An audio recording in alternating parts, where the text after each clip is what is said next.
Okay, so I think we can get started here. Hello, everybody. Welcome, and thanks for joining us for the running our first pen testing exercise with May Pongpitpitak. Excellent.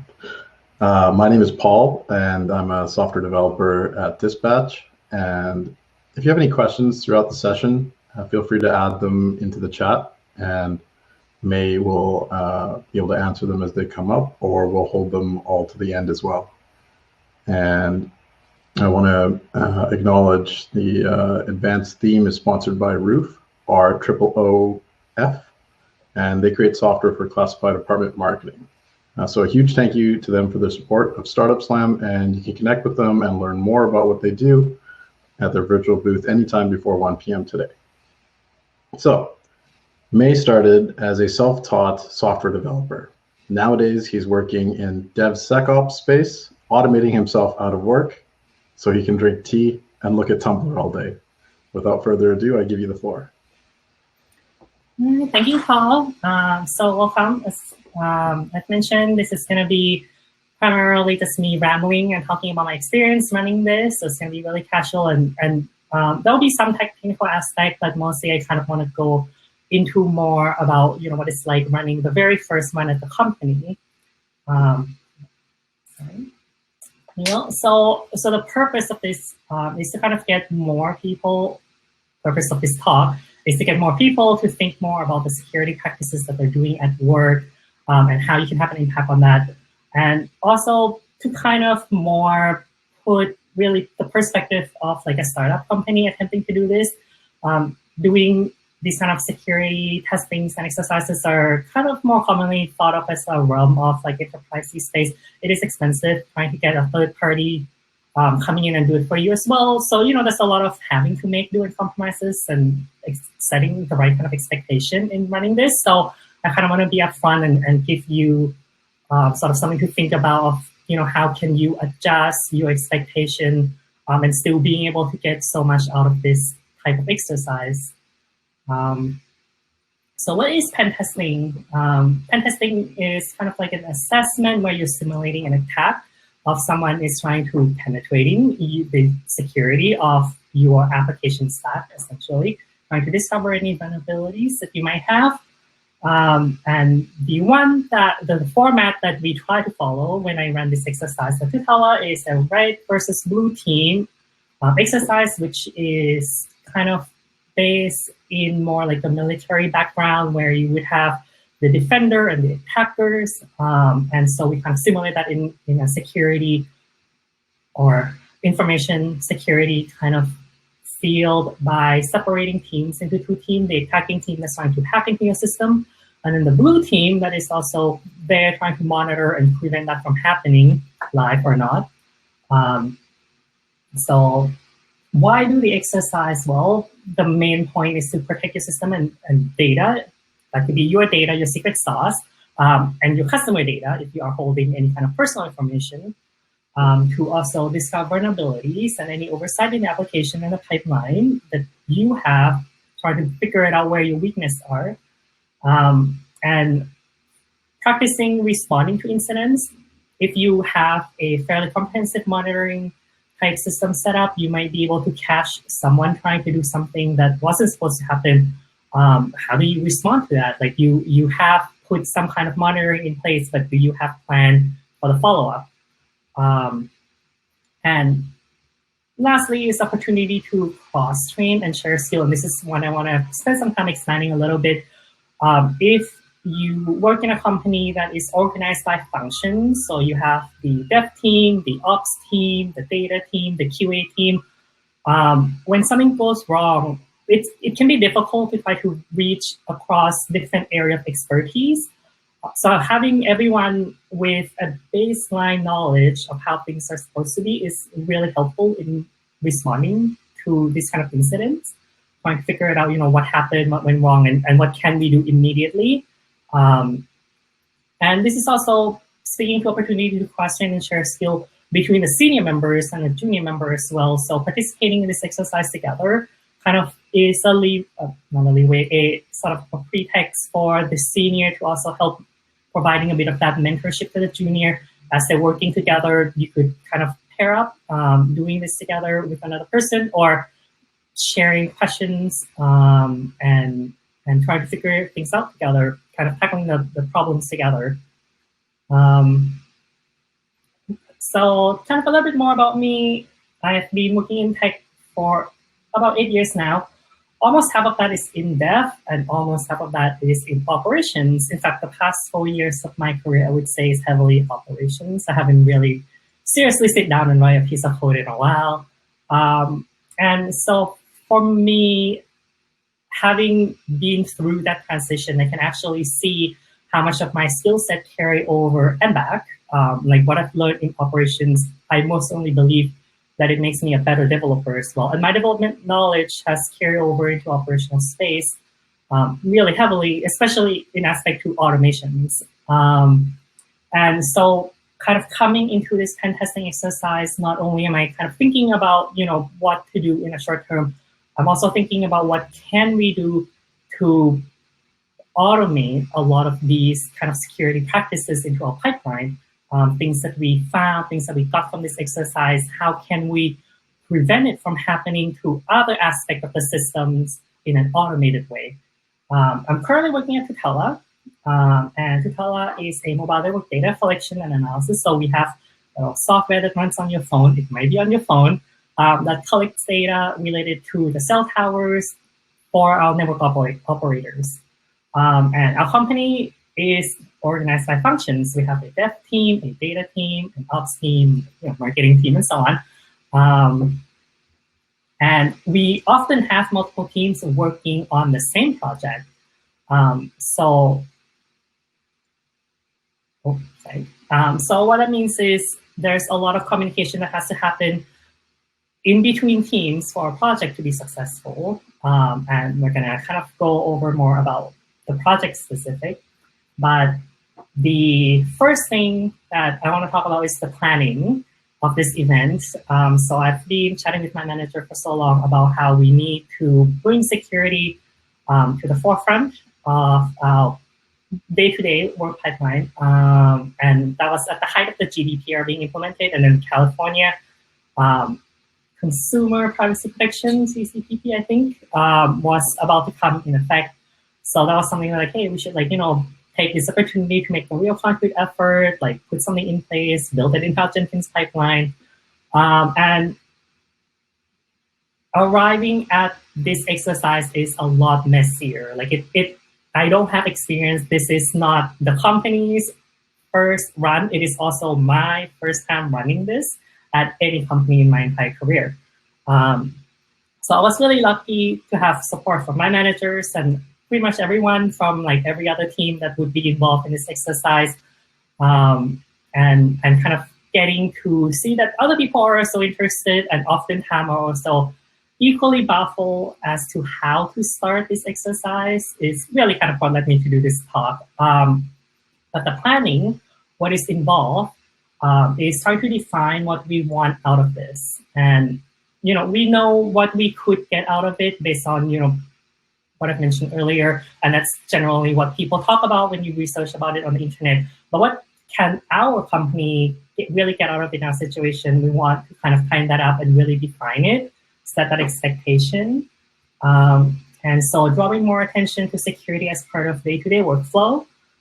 So just getting people to talk about it, running this exercise, so hoping that whatever we find or we don't find, it gets people thinking about it as they write their code, as they deploy their code. We want this to be as important as the fact that it works. We want to improve communications between teams. We want to improve the skill of our incident detection and response.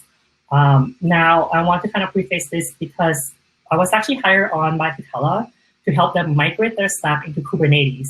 So at the time, we're still kind of running half the old AWS stack with their stuff. And then we have the new stack, which is the Kubernetes with Grafana, Prometheus, and all that to do all metric collections, which is all new. And it hasn't really been cross-trained properly either. So we don't have real formalized process, which is, I think it's about time we do. So we're hoping through this exercise, we're going to be able to get some of that done for our Kubernetes. And then also further training our staff and new members. Tutela is growing. We have added a bunch of new people, and we also constantly have new co-ops coming in through the door. As we have mentioned, he was one of them. So doing this exercise regularly is a good way to onboard new members to the team as well as co-ops. So that's kind of the main primary goal that we're trying to go after. So the target, what are we going to be trying to attack? So what we decided to pick is try to pick something that is customer facing, because that's probably going to be the one that yield a more immediate value to the company right away. So we decided on this tool called Explorer, and Explorer is a white labeled software we license from a third-party vendor. It's a GPU-backed database with a really nice front-end visualization kind of web portal for people to log in and see the data on the graphs, on maps, on charts. And with that, it also comes with a few supporting and management tools that we have written in-house to kind of support the running of this. There's the Muppet, which is an API wrapper and data loader. And I specifically picked to mention this because this piece of software needs to have full access to our database. What that means is it's constantly running in an admin mode, so it always have an escalated privilege access to the database. And then the second one is the reporter, which pull sort of essentially all of the metadata information about how the database is running, a lot of the information inside the database metadata itself, as well as the instance metadata that it runs on, like the EC2 instance metadata as well. And it's piping it to our external management tool called PIM, but I won't go into that one. While it doesn't have an uncontrolled access to the database, it does get a lot of information. So this is something that we kind of put on as like, we're going to try to focus on this piece of tool. So and then obviously Apache Web Server, Vista Web Server with lots of access to different components to allow all the API calls to happen. So that's something that I kind of put it on the list. And the stats. So this whole thing is running on GCP,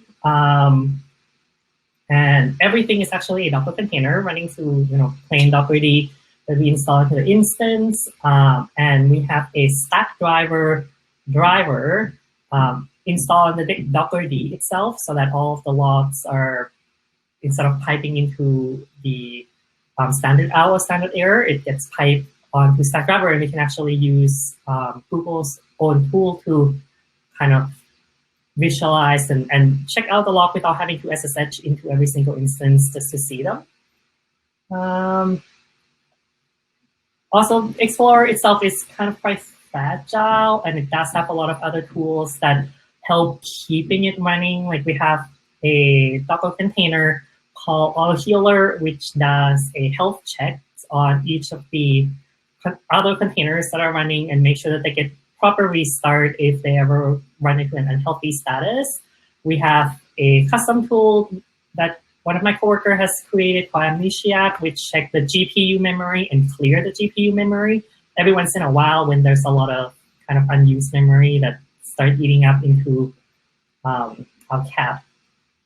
All right, so participation contribution. So the planning as well as we want to make sure that this exercise is inclusive to everyone. So we didn't want to make it a requirement that you have to have some kind of security experience in the past, or we really want to actually make it so that even non-devs are able to participate as well. And so we kind of try to talk about how different skill level could contribute differently to the exercise. So for people with limited experience participants, really like potential QA and UX tests would be a great enough contribution if they could just come in, log into the software and start clicking around doing unexpected things that you don't imagine anybody would do, but it might happen. Essentially, that would be something that they could contribute and it still be of value to us already. And it essentially a QA test. For people with more experienced participants, they might be able to actually try to do, take on a more technical challenge where they're trying to either use some kind of tools or some kind of specific domain knowledge that they have to attack the server and produce some kind of report for us. And so there's incident reports if they're actually doing something manually themselves, or a scan report if they actually end up using some kind of scanning tools to attack the system. Next, and we want to be able to run this exercise regularly. So hopefully this pen testing exercise is not the one and the only Tutela we'll ever run. We definitely want to keep going, we want to keep running, and we want to make sure that the next one is always going to be better than the last. So it's important that we are documenting everything, we are writing everything down, and constantly getting them reviewed, getting feedback, and then improving on that documents on how we can make it better. So we have a living document, which is essentially like Google Docs that I've shared with everyone in the organization. And everyone can come in, make a comment on things that went well for them, things that didn't go well, things that they need clarification, things they didn't understand. And then I would be checking back in regularly throughout the planning cycle up to, well, and after the exercise day to make sure that I'm adding more information to people onto this document. And also we wanted kind of like a quick summary version, so intro and getting started guide for people who might be coming in for the first time, or we just wanted to send out an email letting people know that we're going to be running another one again. So it would be good to have a little kind of summary of the event and what we want to get out of that. And generally just more documentation of the events and anything related to the running of it. All right, so is there any questions so far about the planning stage of this?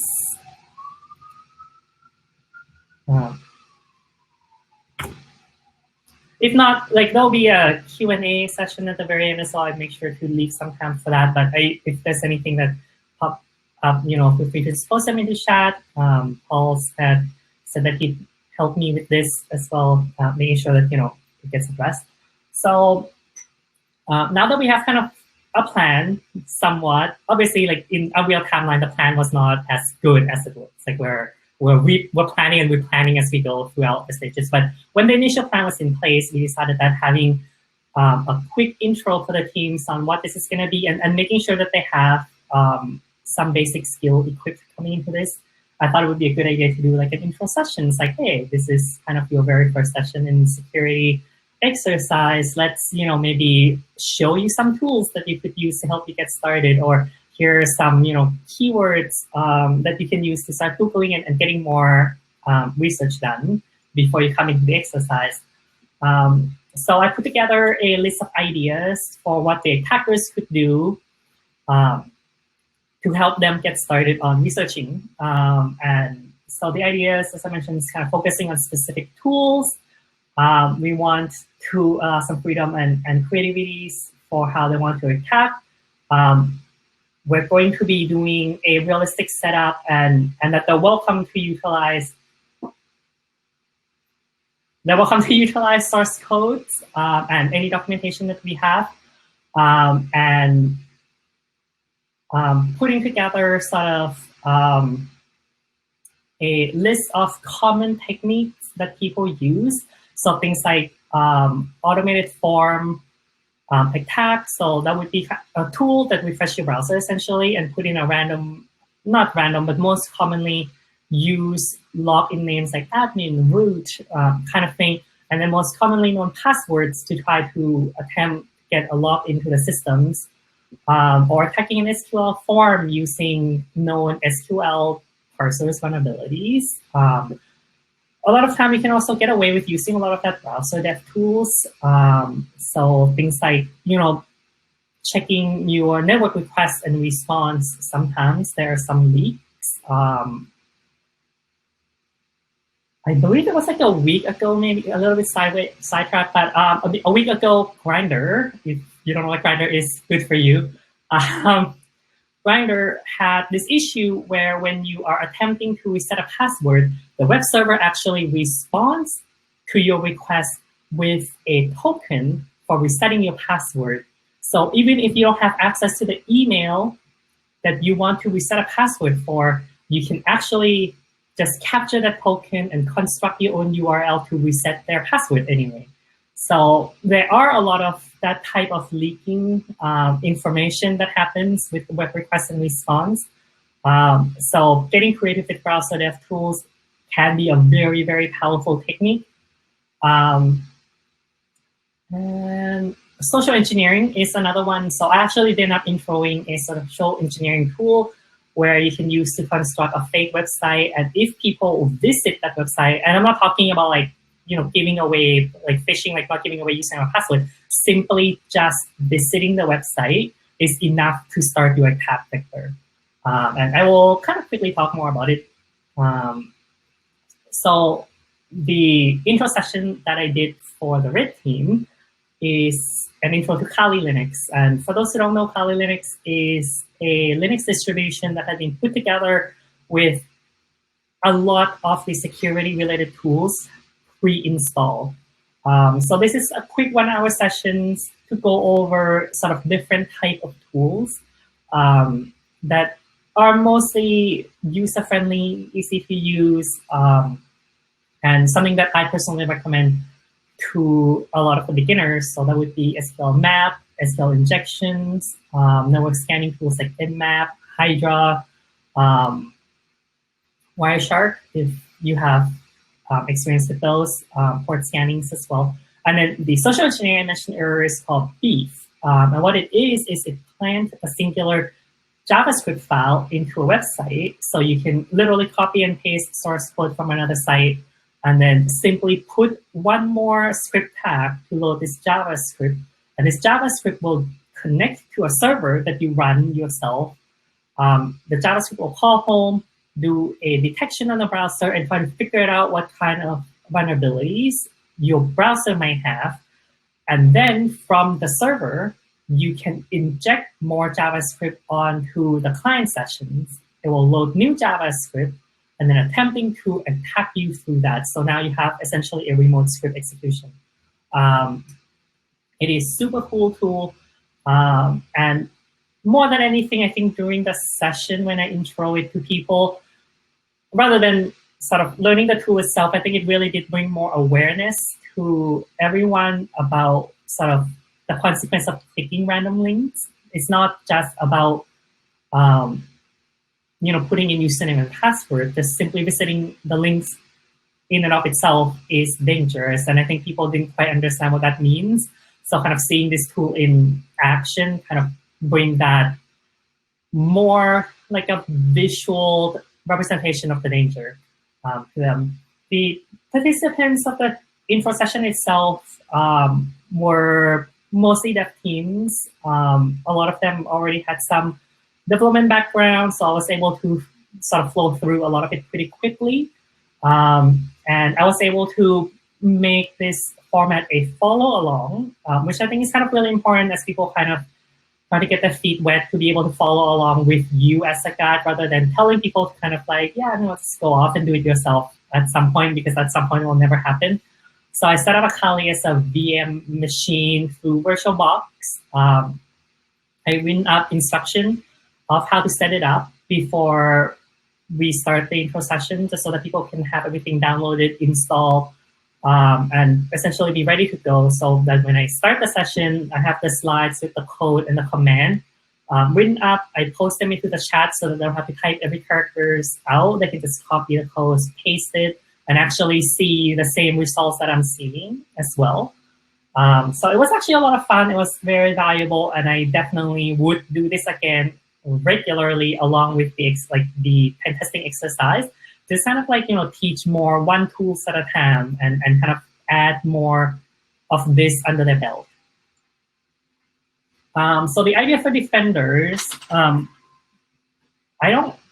I mentioned, I don't also have a lot of experience, so I don't really quite know what tools are out there for defenders to do, but I do want to really focus on the monitoring and the tracing aspect of this exercise. That's essentially being able to ask a question like, can I see what's going on, what kind of visibility I have into the systems? Because this is not only good for a security perspective, but it's also good for customer support perspective. When a customer is running into issues, we want to be able to say exactly what they did, how they did it, or what's happening to the systems, and actually be able to kind of trace back to what the problem is. So we were focusing on that dashboard on StackDriver, trying to see, what's going on with our resource usage, your CPU usage, memory usage, your network throughput, what is doing what, all the logging, the tracing, and then have some sense of live monitoring, like getting a good sense of how the state is using all those resources and what happened like over the course of a couple of days straight. But sometimes things are happening right now and we need to know it right now. So live monitoring, activity tracking, and then the ability to differentiate bad actors. And I think this is a little bit bad when I kind of brought that up with the team and the manager, that I want to be able for us to differentiate who's doing something good or something bad. And that might include something like, someone's logging in using an admin account that they really shouldn't. Oh, but wait, we have Muppet that is literally logging in as a admin account at all times because it needs to be able to fetch data and load data. While we have a live health check system, which is currently logging in using also an admin account on all instances, because it's the only account currently exists across every single instance. So our Route 53 health check is also using admin username and password. So now when you go into the log, you can see every minute the health check is happening. There is an admin account attempting to log in successfully, and you can tell, like, is this a live health check? Is this Muppet doing, or is someone actually logging into our system and we just don't know it as an admin? So this is something that, really important and need to be addressed. So I wanted to hold an intro to StackDriver for everyone, but we were running out of time. We had set this up as a quarterly goal for the team, and it would take me too much time to kind of teach myself all aspects of StackDriver, all of the possible things that people could do, and we just simply didn't have time for it. And so what ended up happening is we just kind of go back and kind of rescope this exercise that the blue team, the defender team, is going to be limited to ops team member, or not limited to, but we're going to be focusing on getting ops team members onto the blue team. And if anybody else wanted to come to the blue team, they're welcome to, but obviously we won't be able to provide as much pre-training before the exercises for them. All right, so setting up. So now that we have done a little bit of training for everyone, I should probably check if there's any questions so far. Any burning questions that you need to know right now? All right, everybody's typing. So now that the planning is done, now we're gonna think about setting up. So how are we going to set up something for the exercise day? And we obviously don't wanna be using a currently in use instance by our customer. I think the worst thing that would be like people start attacking our customer instance and now our customer can't access their data. So we want to be making a new one. So we do want to make it as realistic to the production instance as possible. So we put everything through the same process of creating a new instance, and that's using the same Terraform file, using the same, all the YAMLs, all the configurations, all the security, the scripts. Everything is run exactly the same way that we would run on a production instance. So this is not a handcrafted one. It was also a good way for us to kind of test and reevaluate our pipeline, I guess, as a whole as well. Sometimes you kind of design a pipeline and you start modifying certain aspect of it just to, meet some feature requests. But you don't always take a step back and reevaluate everything as a whole. So this is a great opportunity for us to kind of sit down and like, hey, does our entire pipeline make sense anymore? Are there any kind of conflict between, things that the first step's trying to do versus the thing the last step's trying to do? And instead of putting the full, because of cost, instead of putting the full production data sets that we put in for real customers, what we did is we cloned an image from our customer, like real customer production instance, and then clean it up so that it is just a subset of data that can be run, but still have the realistic data, a realistic setup of what a customer instance would see. But it just doesn't have as much, like instead of having billions of rows of data, we just cut them down to a few millions. It's still enough to have performance to be kept in mind, but not so much that we have to spin up the most expensive instance we could afford on Google just for this exercise. But again, the instance only live for a few hours during the time of the exercise. It doesn't cost that much, but penny saved, penny earned. And we do create sample user accounts. So this is going to be primarily for people who want to log into the software and actually just clicking around using it in an unexpected way, as I mentioned with first-timers. And once everything's set up, everything's working, I got a chance to go in clicking around and removing SSH keys for some of the tools that's supposed to have access to them that won't be relevant to this exercise. I just remove them. And then shut down the instance, put a pause on it. We're not deleting it because we'll need it for the exercise day, but we don't want to be paying for it and have it left running either. And then after that, we want to make sure everybody has access to everything that they need, and especially for the blue team, for people who's doing blue team, we want to make sure they can access the StackDriver, which how we did in the past, because the ops team are small, like we're just a team of, at the height was 5 people, now down to 4. We were just individually given access to the StackDriver. So this was a good chance for us to review how we are granting access and permissions to the StackDriver, creating proper roles and groups and assigning people into groups and make sure that we all have the right kind of access, which was good for us to do. And it also will help with the exercise day. Rather than having to grant individual access to people, we can simply add them to the group when they start the exercise and then remove them from the group when they're done. So this was definitely a worthwhile experience for us. Like, honestly, the whole theme of this is going to be like, it is already worthwhile to just setting up this exercise. You don't even have to run it. Like, just setting it up and planning it out was already yielding so much like values. And we also want to make sure that whatever we're doing is not going to impact our customers, making sure our load balancers, our access rate limiting, or any other aspects of this whole thing is not going to actually impact our real customers because we'll be running during our work hours. Right. And then lastly is the logistic of running this exercise. Obviously, I have to create a new chat room on our Slack channel so that people can come in and ask questions, talk, and whatnot, setting up a video chat sessions, creating a calendar invite, doing an event summary write-up, creating a sign-up sheet for people who want to sign up for different teams, and making sure it gets out early enough so that people have a chance to get ready, asking questions and asking for help and training or any additional training that they need. So we end up kind of sending this out about 2 weeks, or we set it up 2 weeks prior to the exercise day. And just as a side note, the exercise date was September 23rd, right before this talk. So it's still very, very fresh in my mind. And then the actual exercise day itself. Sorry, do we have any questions on the last section?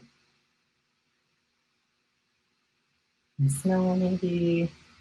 Okay. Again, there'll be another chance to ask at the end of this. So on the exercise day, the morning off, we had scheduled this for 11 a.m. to also accommodate some of our team members who might be on the other time zone. So 11 a.m. in the Eastern time zone would be 2 p.m., which is kind of tail end of their workday. And then for us in the West Coast here, it would just be right before lunch. So that morning, I check out the testing video call, making sure my Google Hangouts working, my webcam's working, my mic's working, collecting all of the links to all of documentation that would be relevant, the event documentation itself, putting it all into Slack, start pinning them, advertising them, reminding people the event's happening, making sure, going back to the sign-up sheet and making sure everybody have access to everything that they need, and then boot up the instance, logging in and making sure all the components boot up properly and is ready to go. One thing that I did not do that I wish I had done was actually start using the software. Something I totally slipped my mind was that a lot of database has a caching system, and the first time you call it for data, it is super slow, super slow. And then when you have 10 people trying to cold load data from the database for the first time, it is even slower for everyone. So my advice, if you are spinning up a new instance that has a tie to the database, just go in and start using it and loading up some data just so that it's not cold loading everything. Have some set of data in cache memory already, really helpful. And when the clock strikes, 11 a.m., we all hop into the video chat together real quick just to kind of intro the event, making sure we're all on the same page. There were some people who were late to sign up and had missed the intro session, making sure that they understand what's expected, what's going on, and where they can ask all the questions. And really, really important is reminding people to take notes. I have personally attended some talk where it's a pretty common thing where people kind of go down this rabbit hole of trying to make something happen.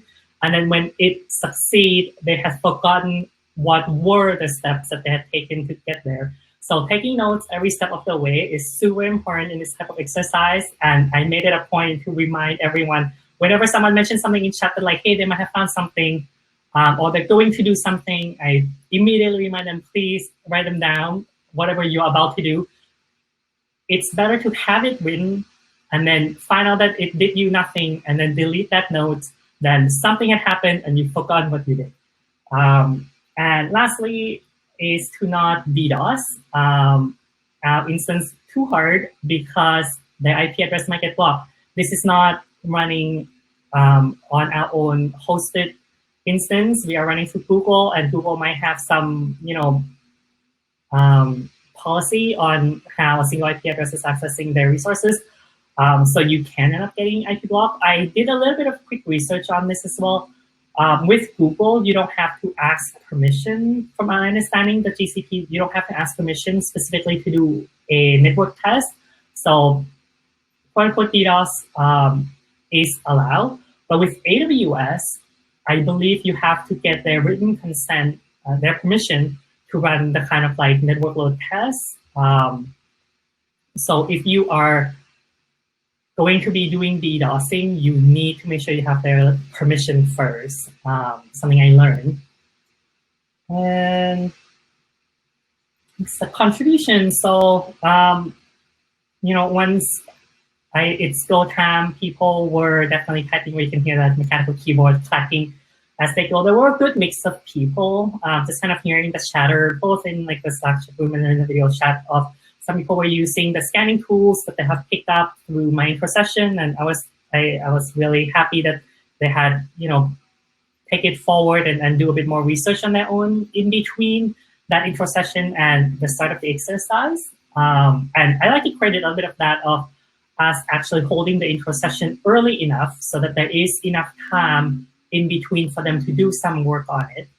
And there were some people who were just really new. We had a new employee who just started with us like a month ago who are still learning about this new software because they're from a different team. And so they were just clicking around, doing some unexpected things and trying to essentially break through the user interface. And that was really useful as well.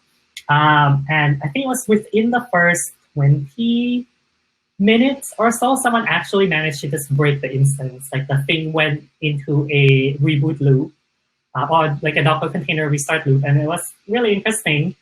So it was a little alarming that like, oh, like it's so easy. Like it happened in 20 minutes. But definitely something that I've noticed as an organizer, kind of being part of that, is hearing the good communication between the team. And I think this is something that I wanted, part of like skill sharings and all of that. But I think I kind of wanted to see in an exercise like this where you're kind of helping each other out as well.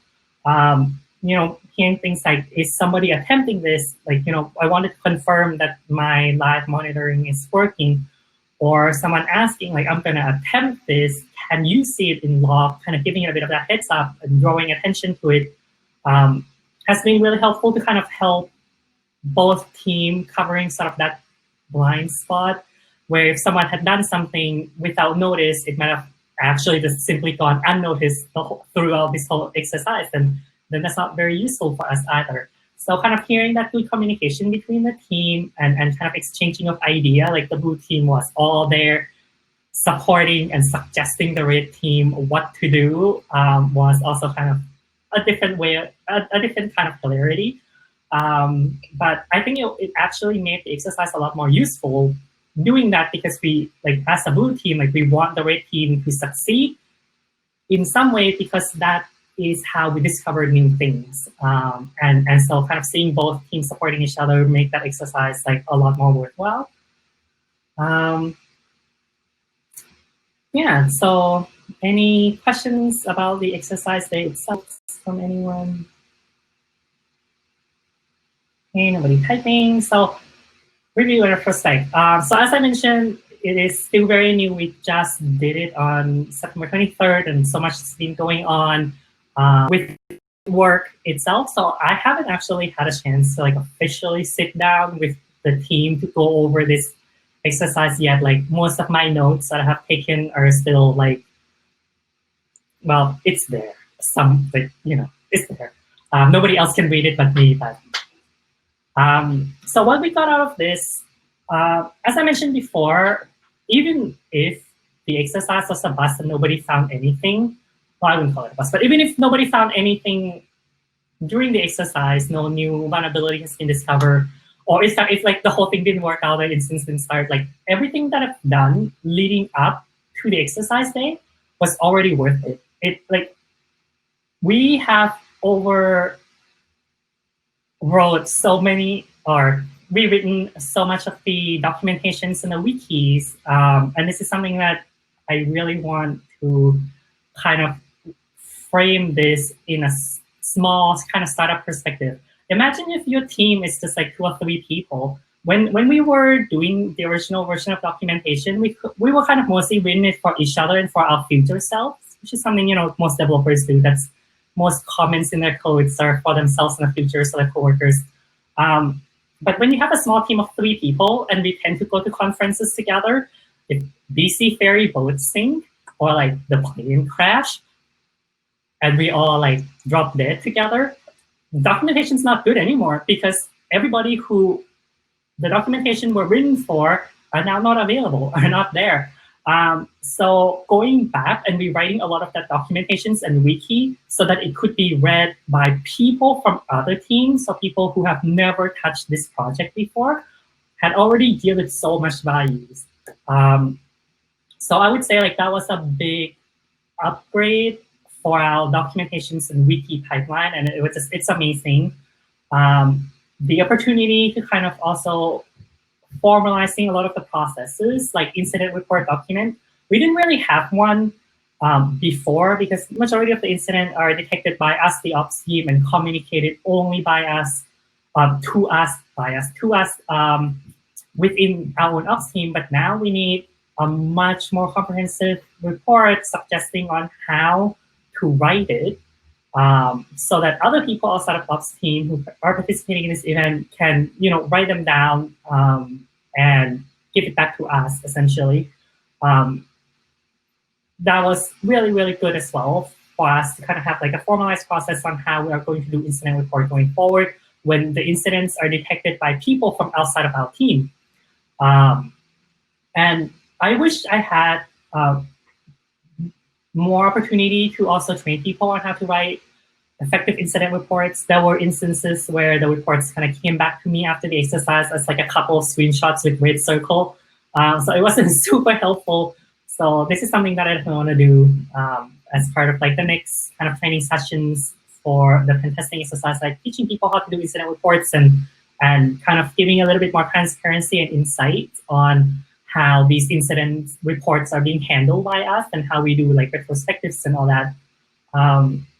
And yeah, we got lots of bug reports on how the software works or didn't work. And from the blue teams as well, we also got a tons of new queries for logs, through the red team succession stuff like, hey, I'm going to try to do this. Can you see it? We have to construct those queries to find them. And so we actually end up with a tons of log query code or statement, rather, log query statements that is hopefully going to get compiled and either kind of somehow made into a shortcut on the dashboard or just pre-build them in the dashboard for quick access, and will hopefully get included in like documentations, related documentations as well. But that was also really useful for us as part of the playbooks and onboardings and all that. So we got lots out of this exercise. How we can improve. So if I was going to run this again, I would say, as I mentioned, how to do an incident report would be really useful just to make sure that the reports kind of come back in a format that's much more useful to us. An easier way to report rather than creating new documents would be really good. As I mentioned, we have formalized the process, but obviously when you're doing a quick exercise like this, having to step through every step of the process can be a lot. When the focus of this should kind of be them playing around. We don't want the process of having to write up the incident report to be like what bogging them down. So getting creative with how we want people to be able to quickly produce those incident reports would be really nice. And if you have any suggestions for me, please do let me know. I tried with the Google form things. It didn't quite work out so well, but I am open to more ideas. And secondly, I would probably try running 2 instances at the same time. Because as I mentioned, within the first 20 minutes, like someone managed to kind of like knock it down. So we have to kind of intervene, try to bring it back up. But that also means people who were in the middle of trying out things through the user interface, our more beginner participants, were being interrupted. Whatever they were trying to do, the step that we're trying to go through is now interrupted because the entire instance actually shut down. So running 2 instances, one sort of quote-unquote low risk, where people are doing things that are fairly isolated to themselves, versus the more high-risk server where people are attempting to actually bring the thing down, would be probably a nice idea. And definitely more ongoing training for everyone involved. Like I mentioned, there's tons of tools baked into Kali Linux. So being able to kind of introduce one tool at a time in sort of a more in-depth way would be really good for the team as well. It does take some research on my part because I'm not familiar with every single tool either. And until our company started raking in enough money to hire a third party to come in and teaching us each individual tool, I think the reality is going to be someone's going to have to learn them and then teach them to the rest of us. And that's kind of going to be the format for a while. So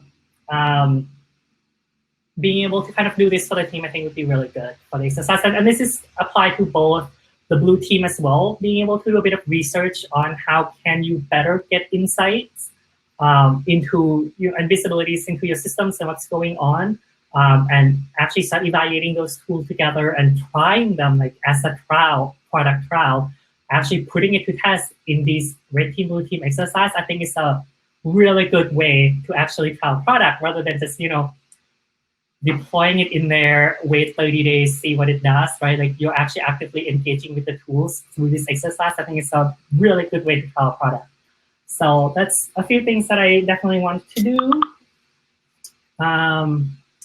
So what should we do? What should we do going forward? So like I mentioned, we're gonna try to keep doing this. We're gonna try to check in with everyone and see how they feel about this exercise, and see, if they have any feedback, if there's any specific training that they want to request as well, and then just more training sessions, and that's pretty much it. Do we have any questions? It looks like we have a question from Martel. Forgive me if I pronounce it wrong. They're wondering if you use monitoring tools in tandem with pen tests, such as setting alerts for attempted unauthorized access, attempted DDoS, and do you script your actions for your monitoring infrastructure to take automatically in that event, in the interim, after alerting, and before manual intervention, such as Splunk, Tenable, Nessus? And do you use a threat intelligence platform such as MISP? So to answer sort of the first question, we use the same monitoring tools we currently use with the production system. So we didn't set up any special monitoring tools. And in fact, the hope is that whatever we feel is necessary to set up for this exercise is probably something we want to set up for productions. So this exercise is going to help us improving our utilization of monitoring tools. And then in the interim after alerting and before manual intervention. So yeah, like I mentioned, we didn't really have anything special set up besides what we already have on our production systems. And that's essentially resource usage, neural network, disk IO, any sort of alert related to the container health. So if any containers are going down, or if it hits certain utilizations, or any errors that pops up, but definitely nothing specific to like pen testing or security monitoring. And we are not using threat intelligence platform. I don't have much experience with them beyond hearing about them or watching talks about them. So that's not something that we have included in this first exercise. It is something that I'm aware of and would consider looking into setting up for our future exercise. And that's why I brought up, this is actually a good way to trial a lot of the products. One of them is also threat intelligence platform. We could trial this, we kind of cheat a little bit where you can time the trial of the product with the next pen testing exercise so that, we can actually put this tool to test when we run the next exercise next time and see how it performs.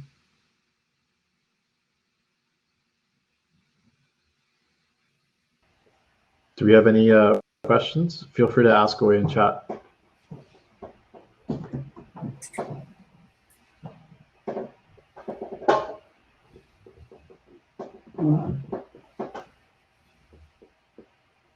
I'm not seeing any typing.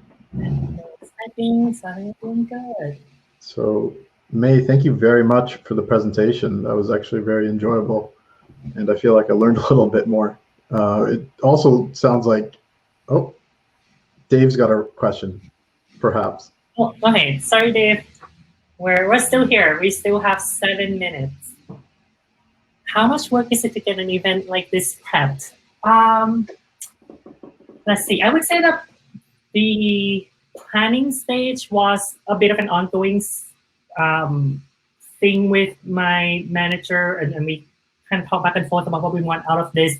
I can't really put number of hours onto it, but the intro sessions that I did for the Linux Kali, it takes me about half a day to set up everything and making sure that all of the scripts and everything are working for people so that they can have their own version of Kali Linux.